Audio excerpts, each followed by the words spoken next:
Welcome back to Metal Heroes Review, episode number 10. Yes, I am now officially wrapping up basically my review of Spaceship Gavan. This one discussing the last two episodes, Spaceship Gavan 44 and 43 and 44, and my final thoughts on Spaceship Gavan. First up, 43. 43 is simply this. This is the episode where Gavan finds his father, where he's continuing searching for him. We finally get a chance to see Gavan's father voicer physically in person outside of flashbacks, played by Sonny Kaba. Great job. He does an absolute great job in this episode for his sole in-person appearance outside of flashbacks. He does an absolute great job in this episode. He's being tortured, yes, while building the planetary weapon that we discussed in the last episode.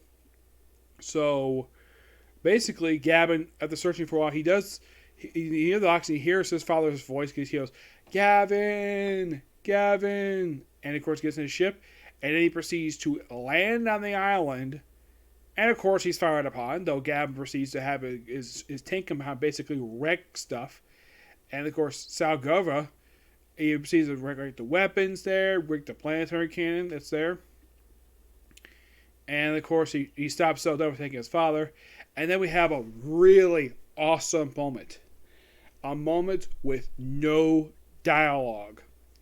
A scene of 5 minutes. You see Gavan just running through a hallway, and he gets to the cell where his father is being held. His father is laying face down in the cell. Of course, it's revealed if he takes that truth serum one more time, he would effectively die. So, he gets to the cell. Does he yell out, Dad? No. No, he doesn't. What he does, because he doesn't know if this really is his father, because he hadn't seen him since he was a kid. So then he proceeds to take out the locket he actually found back in episode 15. He takes out, plays the music, and that wakes up Voicer, and then he sees his son, Gavan, his grown son, because he really wants to see his grown son. And it's an absolute really good moment. I got hands to direct this episode. The emotion feels so real. Yeah, this sounds like these two are really good actors, but this emotion feels real. Of two people who have not seen each other in 2 decades, it is really, really good. Like, they kind of basically hold each other's hands, like, through the cell bars. Of course, Gavan gets him out of the cell. How, it's not really explained, because it didn't cut to basically, he has the voicer back on the spaceship, where he reunites with Mimi. Of course, Mimi apparently is giving food. It's like there was a cut scene here where you see removed this of him meeting Mimi and Marine. And of course, Gav brings his adopted sister in, who happened to be the daughter of 2 scientists who were close friends of Voicer. She, of course, is happy to see him again. And of course, tells him that he kept his father a secret, and she's very happy with him for that. Of course, see him eating some soup. And then Gavan just takes him to bed, because he's basically exhausted. And then Gavan basically spends time alone with his father. This is the first time in years that he's seen him. Now, his father didn't technically abandon him. Normally, this would be the case. I mean, he understood his father disappeared. He didn't leave him. He basically understood that since he was a kid. So, he sits next to him, and of course, as he gets better, when he has a fight with him, he's like, no, leave him work with me. You get better. And of course, they made a promise together that when he gets better, they're going to go to his mother's grave, because they revealed in here what happened to Gavan's mother, because they never explicitly reveal exactly what happened to his mother. They do reveal his mother's name, which, by the way, is the same family name that he used in this series. And he fell in love with a human woman, and of course he had a child with her, of course, Gavan. And it's revealed that Gavan's mother died at the age of 6. Yes, 6. So Gavan was probably born on Earth, but he probably grew up on Bird. Possibly, yes. Probably because his father's from Bird. So, it's a really good scene. And then, of course, eventually he just falls asleep there. And then Voicer dies. Yes, he actually dies. Very peacefully right next to his only child. Well, his only son. And Mimi comes in, doesn't hug Gavan. She basically is giving Gavan space. Not touching him, just give him space, basically more his father's death. And after Voicer dies, it's revealed that he apparently cremated his father, and he turned his ashes on top of his mother's grave. And it's written in, of course, it's translated. It says, "Voicer and Tamajo." That's Gavan's mother. Rest here, somewhat. And of course, they even put the symbol of bird there too, which really cool on that part. You have Gavan and Mimi there. Mimi being there is perfectly fine, given the fact Mimi's in love with him, and Gavan does know that. Basically, Mimi feels as though she needs to be on Gavan's side. And then, of course, then we come to the final episode of the series. By the way, 43 has got no double monster. Nope, it's the first of too many episodes with no double monster. And then you have it where in the final episode of the series, where basically we're at the final episode 44. So, we're in this episode, and basically Don Hoare banishes his son from Muraku Castle for all his failures he's done. But he comes with a genius idea to redeem one last chance. Take Muraku Castle into Earth's atmosphere and basically crush Gavan's spaceship, which proceeds to move anyways, and of course they probably use that time to escape. Apparently Don Hoare knew all about this, and instead of killing his son for betraying him, he tells him, "Go kill Gavan." So him and Keba, which I didn't know this, apparently his mother's played by a guy for some reason. I'm not sure why. So then we have essentially put a 2-on-1 handicap match. We have Gavan versus Saldoron and Keba, which uses illusions opposed as Mimi, his adopted sister, the two kids. Surprisingly, not his former boss surprise. Before this, before the whole banishment happened, we have where Saldoron basically gets desperate in order to press his file one last time. So he proceeds to kidnap the supporting cast. He kidnaps Gavan's boss, his boss's grandchildren, his best friend, his adopted, who does come back later in the episode, and his co-worker. They all kidnap, and like typical bad guys for Tokusatsu, they're strapped on freaking crosses. Though at least they're not tied with rope. They basically use the same straps they use for the various devices they use in the series.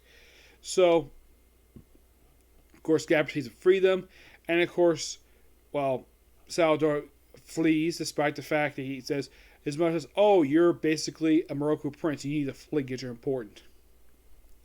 And then basically comes where Salvador finds Gavan one last time, where they go to Muraku space, they fight, of course, those illusions, and eventually both are destroyed. And apparently Gavan must have realized, hey, it's the final episode. I'm going to go kill Don Hoare now. So he proceeds to call his riot again, and he proceeds to fly straight to Muraku Castle, just blast his way through the Muraku forces straight into Don Hoare's throne room, which this is standard for Showa. This is one thing I do love about Showa era Tokusatsu stuff, where it basically in the finale, where they basically storm their way into the very throne room where a lot of the villain strategies are planned. And he tells his forces, "Stand back, I'll handle this myself." And I guess everybody's probably thinking, watching like, really? We're going to allow the statue, or how about God basically handle this? So he fires his beams at Gavan. Gavan proceeds to basically fire right at him. Of course, his head proceeds to come off. Yes, his head flies around. Oh, by the way, before I continue, during the battle where Gavan fights Saldoron, we see basically a ball of energy pop up out of nowhere, and it's Spaceship Shredder. The whole point of this particular scene, just to show out the fact he's the very next Metal Hero series. An early bird cameo would just show up within the episode. So he doesn't interfere in the fight per se. Mostly just here to show off his new suit, and then later on show his new outfit underneath. I'll get to that. So then of course Gavan proceeds to go back to Gavan versus Don Hoare. He fights the head of Don Hoare. Now this, before I continue, I have to talk something about this episode. The title on the Wiki page and Wikipedia page, this episode is called "The Neck of Don Hoare." The episode itself refers to the title as Dawn's Head, the Dawn's Head. Not sure why in the world that there's a mistranslation of the title of this one episode, but all the rest of the episodes translate to the exact title they're supposed to, except for the final episode. I thought that was kind of weird. I had to point it out, though. So Gavan proceeds to chop off one of his horns, and then he uses the Gavan dynamic to basically slice Don Hoare's head right in half, effectively killing him. and then Castle explodes. He gets out, goes back to Earth, and he meets up with, he sees Mimi, he sees Maureen, and you see Commander Quill, and Space Sheriff Shivan. It's the guy you saved 2 episodes back. The village ranger, the forest ranger. He's become a space sheriff. Yep. And, of course, as part of his victory, like, he's like, okay, he's here. He's like, oh, good, new ally in the fight. I'm still protective for, like, and of course, Commander Quill is like, no, you're not. Because he's taking over your job, and you're getting promoted to captain. You're the captain of the Galactic Patrol. Basically, your job is to patrol the entire solar system now. Yeah, the entire solar system. That's simply put his job now. And Gavan accepts the position. Mimi is very happy for him. And of course, then you have the 5 of them just walk off. And that's the episode. Though, of course, I should point out that Gavan himself does pop up for 21 of the 51 episodes of the next series, Space Sheriff Shivan. And I'll get to more to that when I talk about Space Sheriff Shivan. But great final 2 episodes. Loved it. I thought they were really good. Final thoughts on Space Sheriff Gavan. For one thing, this is by far of the 3 Tokusatsu series I'm reviewing. For the very first one, this is the shortest out of all of them. It's essentially put half the length of Go Range to it. I'm going to discuss that really soon after I discuss the next one. I've discussed some Kamen Rider X, which I'll discuss that in a Kamen Rider episode. So, like, the main character, Gavan, does an absolute great job. You can tell, basically, the guy playing him is having a blast playing this character. Really fun episodes. I would say probably the worst episode of this whole entire thing. But if there's good episodes. The only episode that probably some people might think is the bad one is the episode where Kanjuro's nephew shows up. Yeah, one thing I forgot to mention. The one thing I didn't like about the final episode is the fact you bring back all the supporting characters kidnapped by Salvador. They get hauled off, and they're never seeing the rest of the episode except for Gavan's sister. Now, one of them Kanjuro does pop up in the next 2. I'm not going to say exactly when he pops up, but he does return. As for the rest of the supporting cast, don't know. I have heard basically the guy who plays Gavan's boss would play Bordai in Zyuranger. And of course, the scene where he's dancing with the future witch Pandora, which I thought was so hilarious. Yeah, 2 actors later play enemies like a decade later. Yeah. But I love the opening theme song. I love the fight music they have in here. Nothing particularly very bad. Though I do agree with some criticism of the monsters. They're mostly very forgettable. Mostly, yes. But I do enjoy Space Sheriff Gavan. I thought it was really good. Now, my next Metal Hero series is going to be discussing Space Sheriff Shivan. This one's only 51 episodes, but this one is 44. Basically, we're back to standard length of Tokusatsu stuff. But next thing we're discussing will be Kamen Rider X, discussing for the next video. And I'm also discussing Overlord Saiyan, and after that, then I'll head back to watching Kamen Rider X. Yep. But as of right now, as we get back to Space Sheriff Shivan, we'll get to it probably for a while, because I'll be going through about a total of 3 Kamen Rider series and working on a couple of different Super Sentai, Go Ranger, Die Ranger. It probably won't happen until after I finish up Kamen Rider Stronger, when I get a chance to do that one.